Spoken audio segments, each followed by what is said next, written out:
నమస్తే, welcome to సత్యగ్రహి. నేను శివాని. పాడి కౌశిక్ రెడ్డి మీద కాంగ్రెస్ పగపట్టినట్లే కనిపిస్తోంది.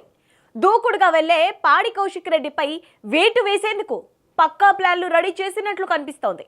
ఆయన శాసనసభ సభ్యత్వాన్ని రద్దు చేసేందుకు అసెంబ్లీ ఎథిక్స్ కమిటీని ఒక ఆయుధంగా వాడుకునేందుకు వ్యూహం సిద్ధం చేసినట్లు తెలుస్తోంది. మొన్నటి వరకు అసెంబ్లీలో వాడివేడిగా సాగిన మాటల యుద్ధం ఇప్పుడు ఏకంగా ఒక ఎమ్మెల్యే పదవి ఊడే వరకు వెళ్తుందానే రేంజ్కి చేరింది. అసలు రాష్ట్ర రాజకీయాల్లో ఏం జరుగుతోంది? ఈ నెల 29న అసెంబ్లీ ఎథిక్స్ కమిటీ సమావేశమై కౌశిక్ రెడ్డిపై ఎలాంటి నిర్ణయం తీసుకోబోతోంది? ఇది కేవలం ఒక క్రమశిక్షణ చర్య మాత్రమేనా, లేక కాంగ్రెస్ వేసిన పెద్ద రాజకీయ వ్యూహమా?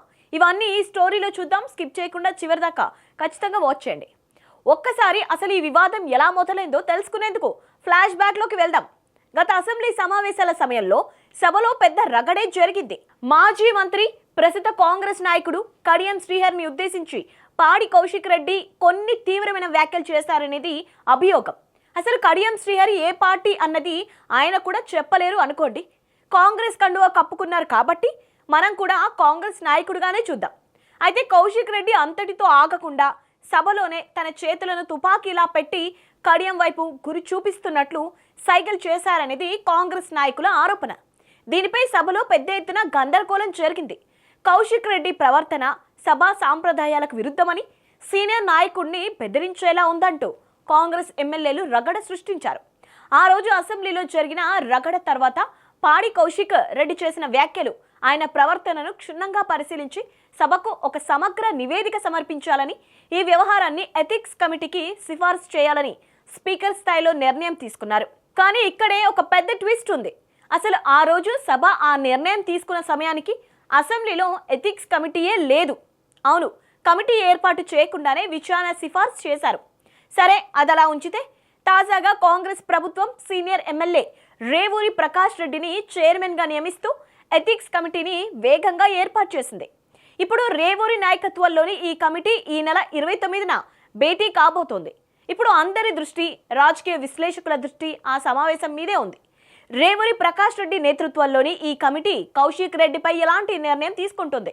సస్పెండ్ చేస్తారా, లేక ఏకంగా ఆయన శాసన సభ్యత్వాన్ని రద్దు చేయాలని స్పీకర్కు రికమెండ్ చేస్తారా? ఇదే ఇప్పుడు తెలంగాణ రాజకీయాల్లో అతిపెద్ద ఉత్కంఠంగా మారింది. కానీ ఇక్కడే మనకు అసలైన ప్రశ్నలు ఎదురవుతున్నాయి. న్యాయం అనేది అందరికీ ఒకేలా ఉండాలి కదా?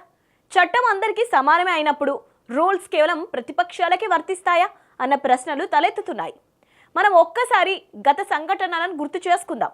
అదే శాసనసభలో అందరి సమక్షంలో బీఆర్ఎస్ సభ్యులను బహిరంగంగా బెదిరించిన దానం నాగేందర్ వ్యవహారంలో ఏం జరిగింది? బీఆర్ఎస్ నుంచి గెలిచి కాంగ్రెస్లోకి వెళ్లిన దానం నాగేందర్ సభలోనే ప్రతిపక్ష నాయకులపై ఎంత తీవ్రమైన భాష వాడారో, ఎలా హెచ్చరించారో రాష్ట్ర ప్రజలందరూ ప్రత్యక్షంగా చూశారు. మరి ఆ రోజు దానం నాగేందర్ చేసిన బెదిరింపులు ప్రభుత్వానికి కనిపించలేదా? ఆయన తీరును ఎథిక్స్ కమిటీకి సిఫార్సు చేయాలని అనిపించలేదా? ఆయన కాంగ్రెస్లో చేరారు కాబట్టి దానం ఏం మాట్లాడినా చెల్లిపోతోందా అన్న ప్రశ్నలు వస్తున్నాయి.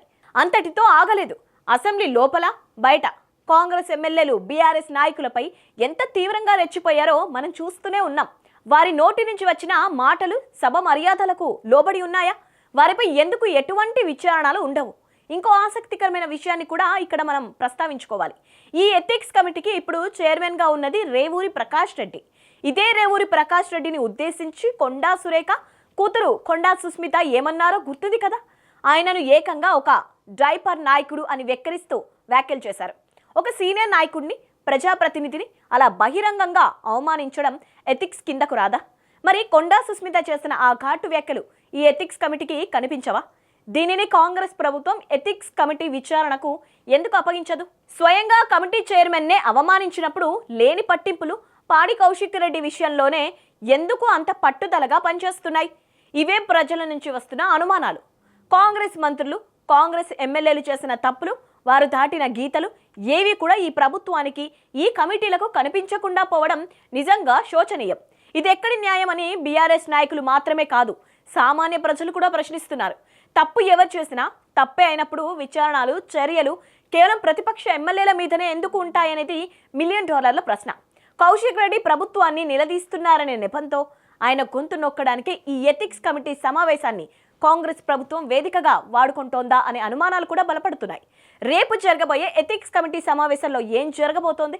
వారు నిజంగానే కౌశిక్ రెడ్డి ఎమ్మెల్యే సభ్యత్వాన్ని రద్దు చేసే దిశగా అడుగులు వేస్తారా, లేక బీఆర్ఎస్ లేవనెత్తుతున్న ఈ ప్రశ్నలకు ప్రభుత్వం వద్ద ఏమైనా సమాధానం ఉందా? ఇది కేవలం ఒక ఎమ్మెల్యేపై చర్య కాదు, రాబోయే రోజుల్లో తెలంగాణ రాజకీయాలు ఏ దిశగా పయనించబోతున్నాయో చెప్పే ఒక సంకేతం. వేచి చూడాలి ఈ నెల 29న ఏం జరుగుతోందో. ఈ వీడియో నచ్చినట్టయితే లైక్ చేయండి, షేర్ చేయండి. ఇలాంటి పొలిటికల్ అప్డేట్స్ కోసం మా సత్యాగ్రహి ఛానల్ ఇప్పుడే సబ్స్క్రైబ్ చేసుకోండి.